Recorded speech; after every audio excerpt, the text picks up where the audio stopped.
So, as you would expect, Donald Trump gets off the plane in Des Moines, Iowa last night and lets loose. Go. We've just learned through explosive documents published by a very fine newspaper, the New York Post, that Joe Biden has been blatantly lying about his involvement in his son's corrupt business dealings. And this is a big smoking gun. The fact is, there was never an administration more corrupt than the Obama-Biden administration. There was never. Just weeks ago, Joe stood before the American people in a presidential debate and told you that these claims had been totally discredited and that his son did nothing wrong. But now that turns out to be a total lie. Now we can see clearly that Biden is a corrupt politician who shouldn't even be allowed to run for the presidency. Okay, pretty strong, and nothing wrong with that statement. Nothing wrong with it. But you're never going to hear it on most of the television news broadcasts, ever. So Rudy Giuliani, who again brought the information to the New York Post, he was on Fox Business. Go. Biden should really drop out from the ticket. He's such a big criminal. Well, that's not going to happen, Rudy, but I do take your point. Wait until you see the Chinese stuff. Okay. We'll when will we see that? Okay. Soon. Okay. Let them let themselves burn themselves out attacking this. Look, just as guilty is the media. The media has known this for 2.5 years. The FBI has known this for 2.5 years. It was true. All right, so the FBI, for whatever reason, didn't investigate it, or if it did, again, we don't know anything, and I'm going to get to that a little later on in the broadcast. The media, MSNBC, nothing last night. CNN, nothing. Now, can you imagine if Donald Trump Jr.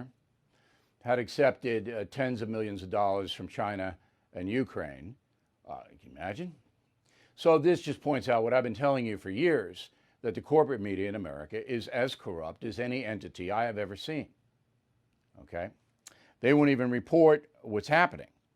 The only news agency that mentioned it was the Today Show for less than a minute. Good Morning America, nothing. CBS Morning News, which used to be a show that, because it's like 3 hours, would cover the news. They don't do it. And I didn't hear it on CBS Radio either.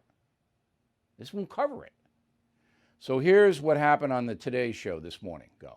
Speaking of, the president's been talking a lot about Hunter Biden. Yeah. There's a bunch of back and forth. You can just bring us up to date on that. I will, and this is a questionably sourced story, to say the least, that appeared in a tabloid that President Trump and his allies are really trying to seize on here, alleging that Joe Biden may have had a meeting that was set up with somebody that Hunter Biden worked with on this Ukrainian company. Now, the story is so dubious, and we should note, by the way, that the Biden campaign says that meeting was never on Biden's official schedule. But Facebook and Twitter made moves to try to limit the spread of this story. And the Washington Post is reporting that some intelligence experts think this has the hallmark of like a disinformation campaign meant to interfere with the election, Savannah.